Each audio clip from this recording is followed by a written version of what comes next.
Olá, pessoal. Bem-vindos a mais um episódio do podcast Educação e Movimento do Semerge, nosso 11º episódio.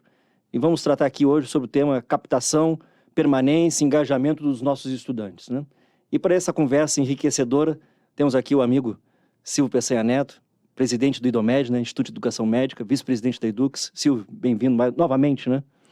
Obrigado, Max. Queria também cumprimentar todos e todas, né, que nos acompanham, parabenizar o Semerge, né, por mais esse episódio, pelo trabalho que tem sido feito, realmente excepcional. Então, cumprimentá-lo, né, e também a Cláudia Romano, desejar que seja uma ótima conversa. Beleza. E Adriano Remor, ou Remor, né? Remor. O nosso italiano da mesa aqui, é o vice-presidente de operações próprias da Edux. Bem-vindo. Obrigado, Max. Obrigado pelo convite. Obrigado ao Semerge para termos essa oportunidade aqui, né, de falarmos de temas tão importantes da educação, né?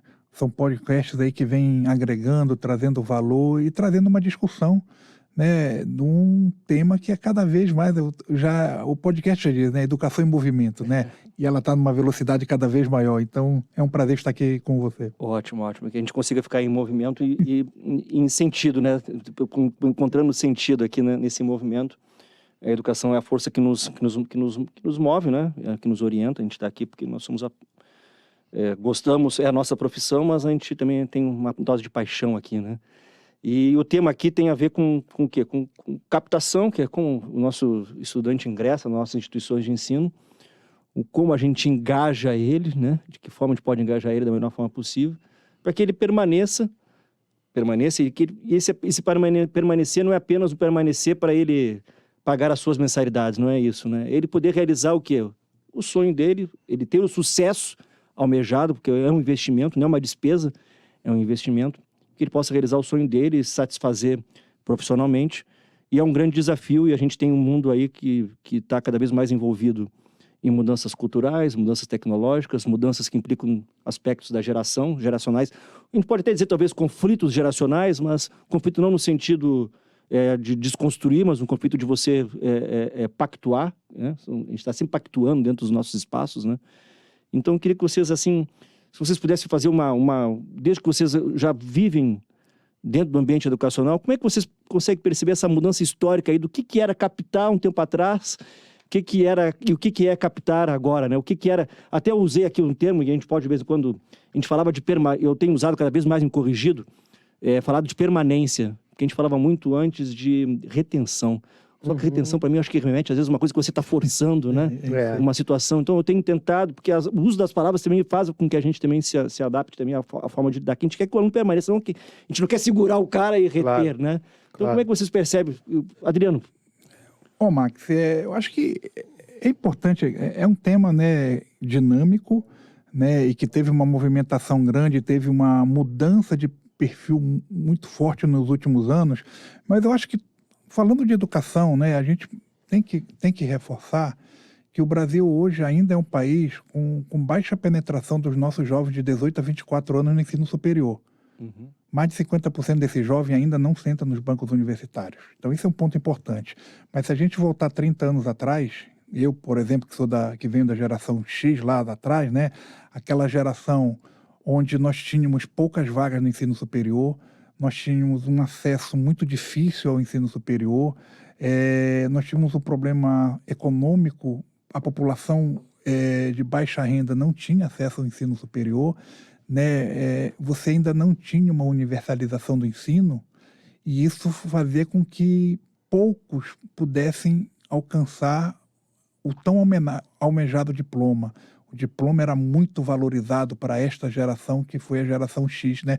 Você chegar numa entrevista de emprego e você abrir o diploma, parecia que ali já era a chave, você já estava saindo com a sua carteira profissional assinada naquele momento, né? E naquele momento, o perfil do aluno, você tinha uma grade, né? A gente chamava de grade curricular, né? Você estava fechado numa grade curricular. A palavra novamente aqui, né? Como ela nos limita, né? A gente estava fechada e eu recordo perfeitamente, a gente não sequer tinha contato com coordenadores e gestores das nossas instituições. O contato que nós tínhamos era a nível professor, aluno, aluno, professor, né? E isso foi avançando ali quando a gente... Então, isso mostra o perfil que a gente tinha naquele momento, mas era uma geração muito independente, né? Uma geração muito pragmática, né? Não se falava em evasão naquele momento, porque era uma geração que ela conquistou aquela cadeira e ela brigava muito pelaquela cadeira e pelo aquele diploma. Vem depois, logo 10 anos depois, o Brasil com a LDB de 1986, que não foi bem ela, mas com a Constituição de 1988, que permitiu com que nós tivéssemos uma universalização do ensino, que a iniciativa privada pudesse ter a oportunidade de abrir instituições, né? E aí houve o grande avanço, né? Mas já pegou ali uma geração, já vindo aí para a geração Y, aquela geração que já começa a ter smartphone, mas ainda limitado. O início da onda da internet, né? A internet, nós ainda presos numa grade, ainda continuamos presos na grade, mas começa a discutir-se, então, diretrizes curriculares nacionais, e isso significa dizer que nós começamos a ter flexibilidade curricular. Porque o aluno começa também a ficar um pouco mais flexível, porque a gente começa a ver, o primeiro aluno da casa tem um ensino superior, a gente começa a ver aquele aluno trabalhador fazendo faculdade, sentando numa cadeira universitária à noite. Um terceiro turno, né? Um terceiro turno. Então, começa a discutir-se flexibilidade. Quando se discute flexibilidade, já vem um outro perfil. E aí a gente chega, né? A gente chega aí já na geração Z, uma geração que vem fortemente com o advento da internet, né? E aí começa a vir também o modelo de ensino à distância, né? Ali no início do final do 2005, diante, começa a vir um ensino à distância nas suas diversas formas, com a internet, com a teleconferência, com o apostilado, com as fitas ainda, as fitas cassete ainda ali, né? Você reunia as pessoas no polo para assistir a aula de um professor que estava no outro lugar, todo mundo no polo, ligado naquela todo mundo no né? polo, e ali você começa esse aluno, ele começa a migrar, ele passa a ter outros valores, né? Ele começa a falar de diversidade, ele começa a falar de inclusão, ele começa a falar de qualidade de vida, já não remete muito àquela geração X, né? Ali de 20 anos. Com outros valores, né? Com outros valores. Então, as visões de mundo, né? esse movimento faz com que a gente deixe de ter grade e passe a ter estrutura curricular. Você está estruturando o currículo do aluno, o caminhar do aluno dentro daquilo que preconiza as diretrizes curriculares nacionais, que você já não está mais amarrado a uma grade. Tudo isso, Max, é importante porque nos dias de hoje a gente já está falando agora da jornada do aluno. Então, como é que vai ser a jornada acadêmica, né? Até porque a gente começa a perceber que a gente começa a entrar numa geração, muitos já estão falando da geração alfa, que vem ali já, que está com seus 15, 16 anos, mas daqui a um ano essa geração já vai estar nos nossos bancos universitários. E é uma geração que já vem, eu digo sempre, essa geração já vai vir embarcada com inteligência artificial. É uma geração que é a do toque, né? É aquela geração que quer conteúdos curtos, né? Então o diploma, ele é importante, mas muito mais do que o diploma, esse jovem já está perguntando por que eu vou fazer uma faculdade? Ele já pergunta para o pai, por que eu vou fazer faculdade? O que eu vou ganhar com isto? Né? Ele já vê, o que eu vou ganhar com isto? Então ele já começa a ver empregabilidade. Ele já começa a falar de personificação, ele já começa a falar de trilhas de aprendizado. Então, essas migrações, essa mudança geracional faz com que as instituições tenham a necessidade de se adaptar para que elas possam formar o profissional correto que o mercado de trabalho necessita, ou seja, para que haja essa empregabilidade, né, e que isso possa ser sustentável para este aluno.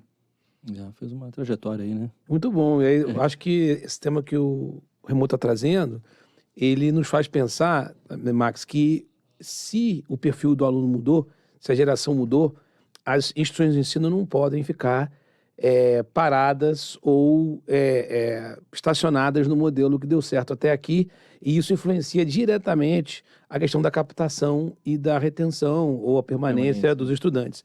Porque, na verdade, esse estudante, essa nova geração, ela é muito mais exigente em relação à escolha, até porque a gente tem uma competição cada vez maior. A concorrência também. Ela é bem maior do que era. O Remo trouxe muito bem essa trajetória, quando, na verdade, as oportunidades eram poucas. Então, muitas vezes, o estudante, naquela faculdade que ele conseguia aprovação, ele ingressava, e aí era difícil ele, eventualmente, tomar a decisão, por exemplo, de se transferir para outra instituição. E hoje, esse movimento de transferência, ele é muito mais intenso. E aí, eu entendo que, como gestores, né, que somos, nós precisamos entender o movimento e adaptar o nosso modelo de ensino a essa geração, e é o que, de fato, esses estudantes buscam e procuram. Então, se eventualmente, para além do diploma, ele quer sair, por exemplo, com grande aperfeiçoamento nos aspectos, por exemplo, práticos, psicomotores, comportamentais, atitudinais, isso precisa estar sendo considerado fortemente quando você pensa na jornada ou na experiência do aluno. Eu acho que uma palavra também que você estava falando sobre palavras, que marcam a nossa gestão, né? A nossa capacidade de promover a gestão, uma delas eu acho que é a experiência do estudante, né? A gente passa a estar preocupado não só em garantir que ele converta uma inscrição numa matrícula, mas que a cada momento ele viva uma experiência que faça com que ele tenha um alto índice de satisfação. Sim. Porque essa geração, ela é movida à satisfação. E ela está permanentemente avaliando o que a gente está oferecendo a ela, né? O tempo inteiro, no que tange a parte de educacional, a parte pedagógica, o atendimento, o relacional. É claro. Então, se ela é tecnológica, imagina se ela chega numa secretaria, por exemplo, tem que preencher um requerimento de papel, né? É muito fora da realidade dela, né? Ou se o SLA ali, o tempo de resposta para aquela demanda não tiver alinhada ao que ela está acostumada ali vamos dizer assim, de respostas mais rápidas dentro do dia a dia. É quase que a escola precisa metizar e garantir condições que sejam minimamente parecidas com aquela que esse indivíduo, quanto cidadão, tem no seu dia a dia, porque, do contrário, há uma desconexão. E aí surgem situações ou métricas ou indicadores fundamentais que antes a gente não acompanhava, como o NPS, por exemplo. Claro que o processo de avaliação interna de qualquer instituição de ensino, até por questões regulatórias, ele acontece há décadas. Ele precisa acontecer ali. Ele precisa acontecer, mas quantas e quantas instituições simplesmente fazem o sistema de avaliação institucional, pegam aqueles dados, identificam as fragilidades e fortalezas e não fazem nada com isso. Quer dizer, não desdobram isso num plano de ação real que garanta que, ao término de determinado tempo, aquele tipo de fragilidade tenha sido superada. Então, não importa mais se é um aluno reclamando ou 200 ou 300 ou 1.000, né? Qualquer reclamação, qualquer análise crítica em relação ao processo, à jornada e à experiência precisa ser considerada pela instituição como algo de valor, algo caro, algo valoroso, porque ela precisa usar isso como um termômetro para repensar seus processos, suas práticas. Então, eu acho que isso, fechando um pouco desse raciocínio inicial aqui, isso vai, sim, impactar na capacidade daquele curso de realizar uma boa captação. Captação e permanência. Né? E a permanência, ela vem como consequência disso. Não é à toa que muitos cursos têm uma alta evasão nos primeiros anos ou períodos, depois se estabiliza. Né? Então, você tem um comportamento que, inclusive, é um comportamento muito semelhante, independentemente de qual seja o curso. Mesmo o curso de medicina, por exemplo... A evasão vai até o terceiro semestre. Né? Exato. Claro que tem outras variáveis, o fato de que ele está cada vez mais integrado àquela comunidade acadêmica, aos colegas, ao município onde, eventualmente, ele teve que se mudar para estudar. E também tem o fato de que, uma vez que ele evolua muito no curso, há uma dificuldade de equivalências, né, dos currículos e, às vezes, ele, ao transferir, tem que voltar. Mas, excluído esses aspectos, vamos dizer assim, mais operacionais... também, e circunstanciais. E circunstanciais, se ele é um promotor, se ele gosta do curso, não há nenhuma outra forma de captação ou de um marketing mais poderoso do que isso. Eu estava dizendo, um dia desses, nossas conversas lá, que é o seguinte, um restaurante não faz propaganda, por exemplo. É o boca a boca do... É o boca a boca. Você vai num restaurante, Aí você recomenda. nós estamos conversando, você vai dizer, Silvio, já foi em tal restaurante, tipo, maravilhoso e tal. A gente não vê um outdoor, um comercial no rádio, na TV. Isso significa o quê? Que assim como qualquer serviço, a educação, que é um contrato mais longo, algo de um investimento de tempo e financeiro alto para qualquer que seja o curso, e a realidade de cada... E a recompensa dele é muito distante, né? A recompensa do restaurante é imediata. Você gostou ou não gostou. A recompensa... Ainda tem isso. curso de medicina é 6 anos. Um outro curso, 4 anos, 5 anos. Né? O que você vai E alcançar. seja ele graduação aquele ou investimento. pós-graduação, que sejam cursos de 12 ou 18 meses, mas o que for. O ponto é que a experiência vivida é que vai garantir que esse curso seja sustentável, perene, porque ele vai ter sempre o que você bem colocou, a recomendação. Então, se o nosso tema é captação e permanência, eu acho que a palavra-chave aqui é reputação. Eu ia falar sobre... Eu acho que é reputação, importante que eu aí, Max, nesse comentário que o professor Silvio colocou para gente, voltando, né? Esse é um perfil de um aluno que, com pequenas frustrações, ele já gera uma evasão. Ele declina, né? Ele declina, né? Diferente daquele perfil lá que era mais pragmático, né? mais resiliente, esse não. E ele é um aluno, e isso traz para as instituições, né? Que as instituições elas precisam ter modelos preditivos, ou seja, ela precisa entender se essa pequena frustração ela pode estar no financeiro, que pode ser uma causa até do próprio aluno, mas pode ser uma causa da instituição, se é uma frustração acadêmica, ou é uma frustração social, ou é uma frustração propriamente de saúde mental, ou seja, essas pequenas frustrações elas levam a esta evasão. Então, modelos preditivos hoje são cada vez mais importantes, ou seja, este controle de dados que antigamente nós fazíamos apenas frequência do aluno, né? Ia lá o professor fazia a frequência do aluno e as avaliações. E se ele veio na avaliação ou não veio? Era isso, né? Hoje não. Hoje a gente já controla o acesso às plataformas. Controlou o acesso. O aluno está acessando, porque o aluno dessa geração, que é o aluno do toque, ele vai ter que estar acessando a sua plataforma. Mas ele está consumindo o teu conteúdo digital, além de acessar, ele... Quanto tempo ele está consumindo? Quanto tempo ele ficou? Tempo ele está consumindo e esse tempo de consumo está gerando uma melhor avaliação. E hoje, quando a gente fala de edux, né, tanto nas áreas de medicina, os demais cursos, hoje nós temos avaliações progressivas com os nossos alunos. Avaliações continuadas, avaliações transversais. Em praticamente todos os cursos? Todos os cursos. E isso com o propósito de entender como é que está a evolução desse aluno ao longo dos semestres, transversalmente, para que não gere mais uma frustração. Ou seja, o aluno também, se ele sentir que ele não vai alcançar aquele objetivo dele lá no final, a gente ainda pode hoje com a inteligência artificial, você pode colocar uma trilha de reforço, você pode colocar uma trilha adicional para esse aluno. Então, todos esses dados que hoje mesmo uma companhia que trabalha com escala de alunos, né, como nós que temos mais de 1 milhão de alunos nesse Brasil como um todo, você tem que ter uma personalização desse aluno, controlar esses dados para que você possa ter uma menor evasão. Uma permanência maior, né? Menor uma evasão, permanência maior. E aí o cuidado com a jornada, né, que a gente agora já fala da jornada acadêmica, não é simplesmente fazer o onboard do aluno. Vamos fazer o onboard do aluno quando o aluno chega, faz ali a cerimônia do jaleco, faz a cerimônia do vademecum para os alunos do direito, né? Não.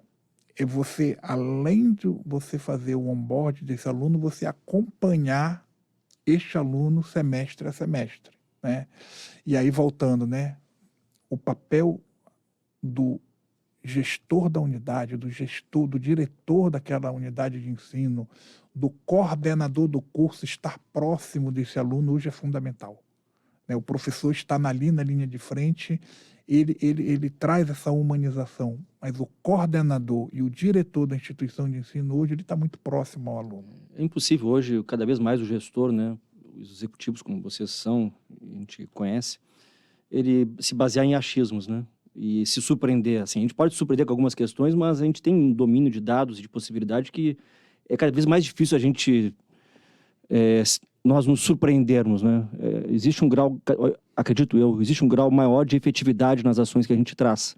Claro que a gente vive num ambiente muito incerto, muito complexo, mas eu entendo que a gente tem hoje muito mais possibilidades de gerenciarmos a incerteza, em gerenciarmos a imprevisibilidade. Apesar do contrário, de o mundo cada vez ser mais imprevisível, mas a gente tem mais possibilidades de olharmos para essa previsibilidade. Aí o Silvio colocou, e você também colocou, e uma palavra que eu acho muito interessante, reputação. A gente não falava muito sobre reputação. Hoje em dia se fala cada vez mais de reputação. Vocês acham que é possível? Como é que uma instituição consegue vender a sua reputação? O marketing consegue alcançar a reputação? Eu acho que isso tem sido talvez o maior desafio hoje do ensino superior privado, que é a capacidade da gente conseguir dar visibilidade, conseguir, por meio do marketing, né? Tangibilizar isso, materializar isso. Né? Materializar o que de fato você tem ali no dia a dia investido em relação à qualidade. Então, você tocou num ponto interessante, que é a questão, por exemplo, da empregabilidade ou trabalhabilidade. Quer dizer, o conjunto de estudantes que egressos do seu curso que se reconhecem profissionais realizados, bem-sucedidos e tudo. Eu acho que isso é um caminho interessante. Então, um dos caminhos talvez seja a gente ter um pouco mais de usar um pouco mais no marketing o resultado do produto final do curso, que é esse profissional que você colocou no mercado, que é o grande objetivo. Agora, tem um aspecto complexo quando a gente fala nisso. Nós estamos vendo agora os movimentos das avaliações externas que buscam avaliar a reputação, a qualidade de um determinado curso. E aí, desde o ENAD, agora o ENAMED, né? Mas eu acho que o ENAD já vem cumprindo esse papel historicamente. Nós temos que ter uma discussão profunda sobre o seguinte tema. Quando um aluno ingressa no curso, se ele, porventura, traz uma bagagem acadêmica eventualmente insuficiente ou que demande um pouco mais de suporte acadêmico, de reposição, de reforço, de remediação, a gente tem que agora ter um equilíbrio entre dar a mão a esse estudante e ir flexibilizando, como o Adriano falou, sobre flexibilidade curricular, adaptando a rota e a jornada para que ele consiga progredir e adquirir as competências necessárias para selar o que se espera do perfil do egresso, versus você ter um sistema de avaliação mais duro e mais rígido, que eventualmente impeça a evolução do estudante até que ele adquira ou atinja o nível de proficiência. Por que eu estou falando isso? Porque, historicamente, antes de existir esse modelo do ENAMED ou do ENAD da forma com que está sendo feito, Sim. a instituição ela se esforçava muito mais em achar formas de auxiliar o estudante a progredir. Só que, se, por outro lado, não é que existe um processo avaliativo mais frágil, não, mas é que, naquela condição onde o estudante não está conseguindo performar, muitas vezes é possível que ele progrida. As rotas vão sendo flexibilizadas para que ele não desista, para que ele não desengaje, para que ele não desista, né? Como foi falado agora há pouco. Então, historicamente, o que uma instituição privada tem de desafio?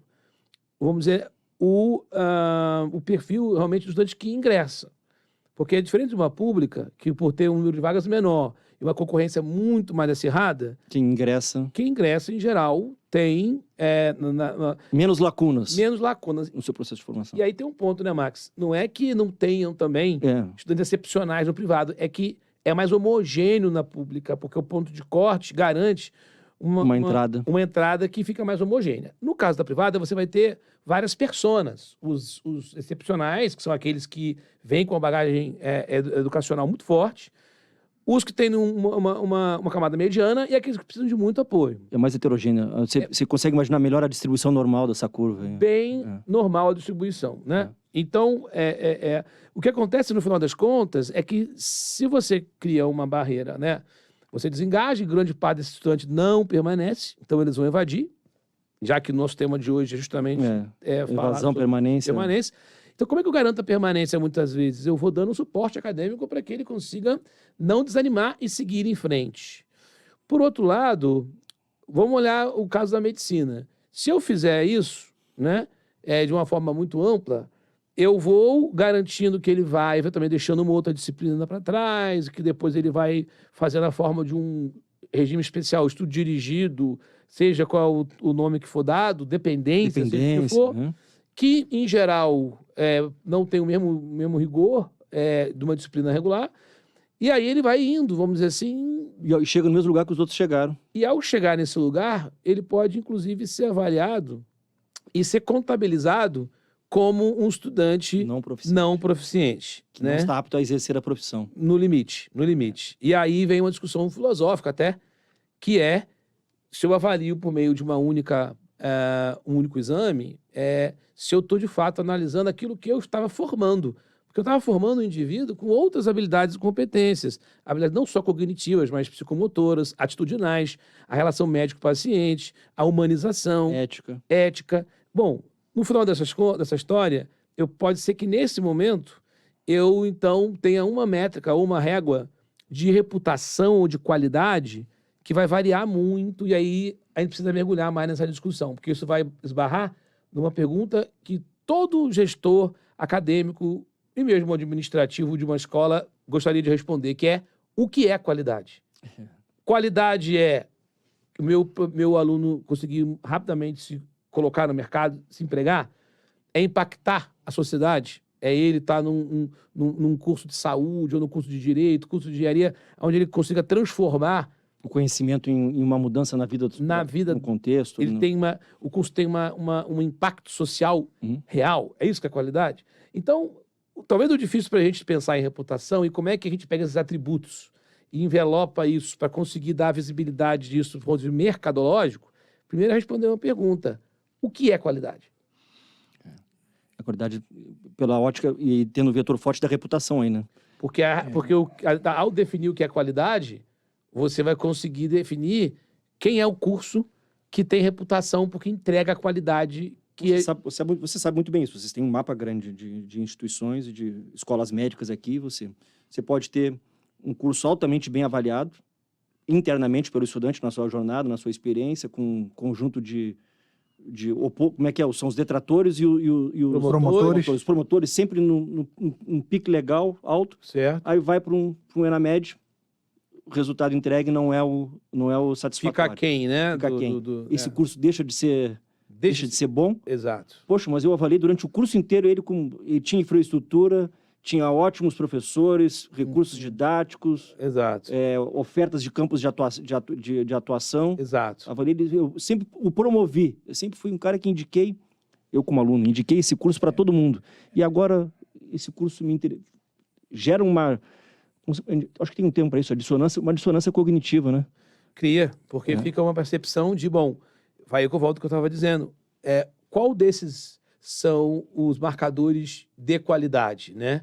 E aí é super difícil, ainda que eu acho que sim, tem que ter avaliação externa, tem que ter avaliação mas interna. não de uma forma tão única assim. O que nós temos que pensar é como é que a gente evolui para uma coisa mais, uma visão mais ampla. Ou seja, um dos elementos é o ENAD. Sim, mas não dos. Mas talvez seja, nesse momento, no caso da educação médica, tem sido visto como não só um dos, mas o mais importante. Mas ainda que seja o mais importante... Tem que ter outros pesos. Ele não é o único.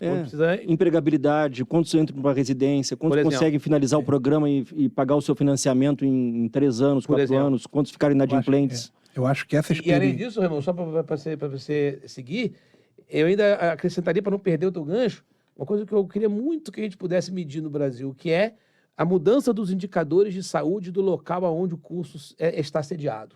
Curso de saúde, de direito, tudo que for. O que melhorou na saúde daquele local? A saúde, na educação, eventualmente na indicadores que eu conheço menos, mas, por exemplo, o percentual de condições de condenação de um indivíduo...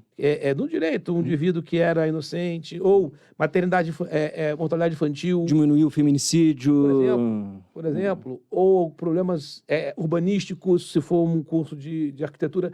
Então, se a gente medisse o impacto antes e depois, a gente também poderia dizer, esse curso tem qualidade, porque ele consegue impactar o local onde ele está inserido. Né? E dificilmente um curso com esse perfil ele teria muitos detratores. Ele teria, certamente, se um curso consegue impactar positivamente, para mim, a lógica... Eu acho que, nesse aspecto, Max, a educação impacta positivamente, né? Quando a gente pensa que há 30 anos atrás, só nas capitais nas capitais e nas grandes cidades nós tínhamos uma instituição de ensino superior. Né? A chegada a essa universalização que impactou em os diversos municípios do Brasil, né? Eu lembro perfeitamente, a minha raiz é a minha raiz é gaúcha, mas Nós somos gaúchos, não sabia. mas Você é da onde? mas eu digo que eu sou essa raiz só, mas depois você foi pro outro. mas eu sou paraense adotado pelos roraimenses, então eu digo que eu sou paraense e roraimense, né? Mas no norte do Brasil, que a gente tinha muita dificuldade, eu venho desse norte, nós tínhamos as casas de estudante, né? Ou seja, como em algumas capitais, como Boa Vista, em Roraima, como em Macapá, Porto Velho, não tinham universidades. Tinha as casas de estudantes espalhadas, Manaus, Belém principalmente, Fortaleza, para poder abrigar esse. Agora, imagine o acesso, era realmente para poucos, né? Mas o que o Silvio, essa provocação do Silvio, né, qualidade, né, como eu falei, é importante esse estudo geracional, porque hoje nós temos uma geração que ela tem dificuldade de sentar numa universidade, porque ela quer saber qual é o meu propósito de estar aqui sentado, e hoje ela questiona o pai, por que eu estou fazendo essa universidade? Né? E parte dessa resposta nós vamos ter que provocar, nós vamos ter que ser provocadores. Eu acho que qualidade vai ser no momento que a gente conseguir fazer com que essa jornada acadêmica ela possa ser sustentável para essa geração, dentro do perfil, porque não adianta essa geração ela tem um perfil, não adianta ter conteúdos extensos, não adianta ter mais aqueles conteúdos gigantescos, ela quer conteúdos curtos e que sejam provocativos para elas, que ela vai gerando outro conteúdo, que ela vai fazendo outro feed, né, como é a linguagem, que ela vá se aprofundando ali, porque se no primeiro conteúdo ela não vai à frente. Ela não vai à frente, né? Ela perde o propósito dela. Isso pode acontecer no primeiro semestre, pode acontecer no quarto. Então, esse monitoramento de dados que as instituições têm que ter é permanente. E o que a gente já está enxergando, né, aquilo que eu já falei anteriormente aqui, é a personalização desse estudo. São os upskilling que eles podem, né, vamos lá, na formação médica, o aluno já sabe, eu vou ser um ortopedista, ele já vai começar a buscar algumas formações e nós, como universidade, vamos já ter que prover essas trilhas adicionais na universidade. A gente vai começar a oferecer, porque hoje tem o advento da IA que permite que a gente possa cada vez mais ter essa personalização mesmo oferecer para o estudante aquilo que ele precisa naquele momento, né? Porque o que a gente está buscando, o que esse aluno está buscando? O propósito dele é a empregabilidade. Né? As instituições que conseguirem gerar essa empregabilidade para o estudante e essa empregabilidade estiver em acordo com aquilo que o mercado quer e o que as empresas desejam, isso vai ser o match ideal de qualidade. Eu entendo que esse é o caminho. E vai gerar novamente o quê? Uma recomendação positiva. E vai gerar a recomendação, não só por parte das empresas, como da sociedade. Sim. E é tão curioso, né? Quando a gente compara, eu concordo muito com o Remor, e aí você vê que algumas instituições são mais dinâmicas e elas conseguem se adaptar mais rapidamente a essas mudanças, e outras têm mais dificuldade, inclusive quando a gente fala nessa questão da natureza jurídica mesmo da instituição, se ela é com ou sem fins lucrativos, se ela é pública ou privada, porque aí a gente esbarra numa outra questão que no final do dia, por mais que a gente acredite em todas as mudanças necessárias, quem toca o show, quem vai lá efetivamente faz acontecer isso, quem materializa isso, é o corpo docente. Então, um grande desafio nisso tudo é como é que eu mudo, não é, a lógica do meu corpo docente para que ele entenda que deve ter uma abordagem menos conteudista, com conteúdos mais curtos, mais alinhados à geração que está chegando. Porque, no fundo, eu que fui por muitos anos professor aqui da instituição, né, da minha instituição, então eu estive em sala de aula ali, né, por mais de 15 anos, ininterruptos, dando aulas de neuroanatomia, neurologia, neurociências e tal, a gente vai envelhecendo, a nossa geração vai passando e os alunos vão mudando. Então, na verdade, cada ano, cada semestre que você entra em sala de aula, você devia pensar o seguinte, bom, não é simplesmente eu seguir fazendo o que eu sempre fiz, porque eu sou o mesmo, só Mas que os alunos são outros. E eles vão vindo numa mudança geracional muito acelerada. Então, talvez o que funcionasse para as turmas, o que engajaria turmas de 5, 10, 15 anos atrás, certamente ou provavelmente não engajará a turma que está chegando agora no próximo semestre. Então, e aí, como eu acho que na educação, semelhante a qualquer outra coisa que depende de reputação e recomendação, esses estudantes veteranos, uma vez que eles estão engajados, eles permanecem conosco, sejam talvez o pilar mais importante para garantir a tomada de decisão de um que está ingressando. Porque hoje essa tomada de decisão ela é bastante cuidadosa, bastante pensada. Ele avalia, ele tem todos os dados para poder avaliar. Tem tudo, ele tem dados, desde dados regulatórios a dados de rede social, Redes sociais, de mídia, grande mídia, colegas. Então, assim, cada vez mais, se a gente quer ter um curso de graduação e pós-graduação desejado, e que uma vez que você consiga entrar ali, você tenha vontade de ficar até o final da sua formação, eu acho que a gente não vai ter como fugir de incorporar tecnologia, de mudar os métodos de ensino, de desenvolver o docente.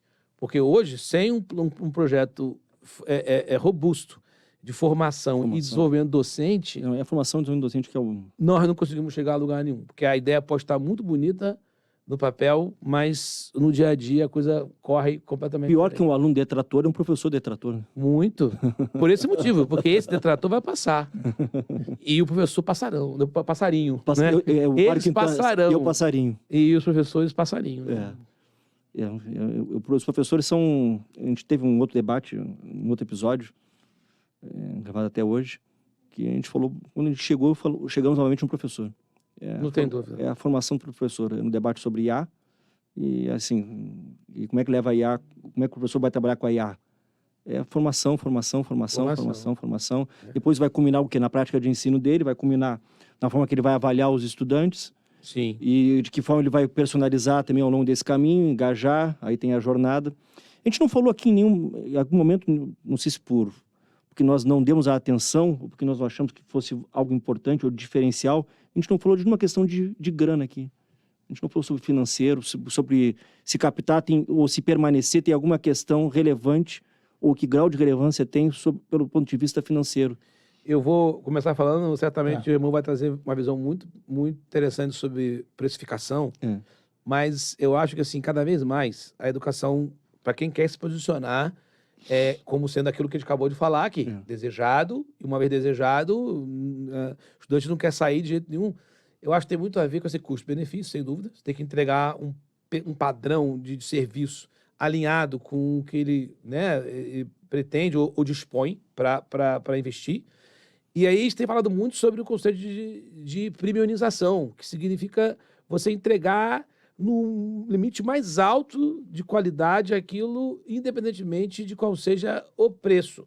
Então, se você tem um curso de R$200 ou de R$15.000, para todos os públicos, a ideia é de entregar o melhor serviço possível, ao invés de dizer, não, se paga mais ou paga menos, eu vou entregar um serviço melhor ou pior. Então, o padrão deveria ser tudo aquilo que efetivamente aquele valor investido é capaz de prover. E aí, nesse caso, sem dúvida, você vai ter situações em que a competição é por preço, porque o produto não está diferenciado. Então, o valor percebido não está... Não tá claro. Então, se seu valor percebido não é algo importante, você entra num modelo de guerra de preço, porque aí quem cobra menos é quem leva. Mas se você começa a colocar mais temperos nessa sopa, começa a modelar algo, e você vai ver que em todas as classes, em geral, as pessoas se esforçam para consumir um produto que entrega algo a mais. E não é só ao término você ter um diploma, ainda mais essas gerações E aí, de novo, a gente falou de geração, não é só por idade, é pelo momento também histórico. Tem gente que se comporta como uma geração mais nova, não sendo daquela própria geração. E é uma questão puramente de evolução da própria sociedade. Porque as gerações vão mudando, vai induzindo mudanças. Então, eu acho, e aí queria muito também ouvir a visão do Remor, que é o seguinte, eu acho que há quem queira brigar por preço, é uma escolha. Mas quem está disposto a entregar um produto de alto padrão, ele com certeza vai, dentro de cada classe econômica, é capaz de capturar aquele que está disposto a fazer escolhas e investir um pouco mais Para ter um serviço mais qualificado. Né? Só completando, acho que assim, o ponto financeiro hoje é importante no nosso país. Nós ainda temos uma priorização onde a educação ainda não é, infelizmente, ainda não é uma prioridade na cultura brasileira. Eu acho que isso, talvez até pelo tempo que a educação superior ela começou a maturar muito nesses últimos anos, né? Então, acho que isso explica que parte da baixa penetração no ensino superior hoje, que ainda tem mais de 50% dos jovens de 18 a 24 anos, ainda tem muito a questão financeira. Eu acho que tem muita questão da educação ser uma cultura forte. Né? Eu acho que políticas públicas estão sendo desenhadas, a gente vê aí um novo Plano Nacional de Educação, mas acho que precisa ir mais além esse debate. Esse debate tem que ir mais além. E o que o Silvio bem colocou, o aluno tem que acreditar. Não tem outro meio de mudar, de transformar que não seja por meio da educação, né? Nelson Mandela já falava muito isso. A educação é a arma mais poderosa que tem no mundo, né? Então não tem outra arma que não seja por meio que não seja a educação. Mas tem que se acreditar. E as instituições de ensino, sejam ela oferecendo um digital, seja ela um semipresencial, seja ela um presencial, ela tem que oferecer o mesmo padrão de qualidade, porque ali tem uma pessoa que tem um propósito de transformar a sua vida. Então nós temos que ser parte desse processo. Né? Nós não somos o processo, mas temos que ser parte importante desse processo. Então eu acho que tem muita questão financeira, eu acho que a gente ainda tem muito que avançar em políticas públicas. As políticas precisam induzir isso, né? Por exemplo, o Silvio deu um exemplo aqui, do Enamed, né? Isso. Ela está induzindo um processo, a princípio, de melhoria na qualidade do aluno das escolas, mas pode prejudicar o quê? As escolas começam a inibir a entrada de outros estudantes. Por quê? Porque pode ser que eles estejam mais atrasados no conhecimento, aí você não quer... Aí você diminui a acessibilidade para as escolas médicas. Então, as políticas públicas não é um jogo linear, né? É um jogo multifatorial. Você tem que... Sem dúvida. Então, uma decisão, ela tem um impacto multifatorial. Então, você aí como gestor começou a dar um exemplo claro aí. Eu já tenho que começar a pensar o seguinte, eu quero que todos os estudantes cheguem até o fim. Todos, mas nem todos. Mas, então, né? Aí você já começa o quê? A não realizar o sonho de alguns estudantes. Isso. Né? Aí significa que você tem que flexibilizar tudo? Não, mas seria possível flexibilizar, mas agora a gente já começa a pensar em alguns cursos, por exemplo, não vale flexibilizar tanto. A política pública está induzindo. Né? As políticas públicas são indutoras de impactos, e eu concordo muito contigo quando ele colocou aqui a questão de impacto. É o que mais vale, é o impacto, né? Impacto na sociedade, impacto naquela territorialidade, impacto naquele local. É o que para mim, seria a mágica da educação, acontece ali. Ali, né? Para mim, isso. A gente está chegando aqui ao final da gravação do nosso episódio, aprendendo bastante com vocês aqui. Espero que quem esteja nos assistindo também. Aqui vai estar disponível em todos os dispositivos, Deezer, Spotify, YouTube. E fala final de vocês aqui para a gente finalizar. Silvio. Bom, queria agradecer, é um prazer, inclusive, muito grande estar com você aqui, Max, também com o Remor, grande parceiro que pensa a educação já há muitos anos e que tem um alinhamento muito grande de pensamento em relação ao que a gente espera da educação superior no Brasil. A gente torce muito, realmente, para que a educação ela continue evoluindo, a educação privada seja cada vez mais reconhecida, porque ela tem um papel fundamental na sociedade, sem a qual o acesso à educação superior ficaria muito restrito. Então, eu queria, mais uma vez, agradecer, dizer que esses desafios da captação e da permanência de estudantes, sem dúvida nenhuma, são o número 1 ali de qualquer gestor, né, do ponto de vista de prioridade, de ver continuamente como trazer estudantes e como fazer com que eles estejam felizes, realizados e queiram permanecer conosco. E não só até o final do curso, e para além do curso. Até porque eles é uma alma mater, né? Que faz com que esse alumni possa continuar fazendo parte dessa família que esse curso constrói. Então, quero agradecer mais uma vez, desejar a todos e todas aí que tenha sido uma conversa inspiradora, né? E provocativa, e que a gente continue juntos aí nessa jornada. Obrigado. Obrigado, Silvio. Max, foi um prazer Prazer estar aqui discutindo. Educação sempre é um tema contagiante. Estar aqui na mesa com o Silvio, um grande professor, um grande médico, um grande executivo, né, e que vem aí de uma jornada brilhante aí discutindo a educação médica do Brasil. Uhum. Dizer que a educação ela é o caminho, né? Eu venho do norte do Brasil e a gente vê a transformação, né? E quando a gente fala de educação à distância, nós estamos discutindo muito educação à distância, mas é a educação à distância que está chegando lá no interior do Maranhão, é a educação à distância que está chegando lá no interior do Pará, lá na Ilha do Marajó, é a educação à distância que está oportunizando os nossos jovens a terem uma oportunidade de estudar. Então, e dar uma palavra importante aos nossos professores, né? Os nossos professores, eles são a alma do processo. Eles estão ali na linha de frente, seja por meio de uma aula presencial ou de uma aula remota ou de uma aula online via uma plataforma, via um Teams, via qualquer uma plataforma. Eles são peças fundamentais nesse processo para que os nossos jovens possam cada vez mais acreditar na educação, permanecer na educação, que certamente eles vão colher bons frutos ao final da sua jornada acadêmica. Então é um prazer estar aqui, estarei sempre à disposição aí do CEMERGE, Max, com vocês, pronto para esse debate educacional. Irmão, muito obrigado, prazer em te conhecer, tá? Um prazer mesmo, tinha ouvido muito bem falar de você, muito legal a gente estar aqui junto. Silvio, novamente agradecer a parceria, obrigadão mesmo.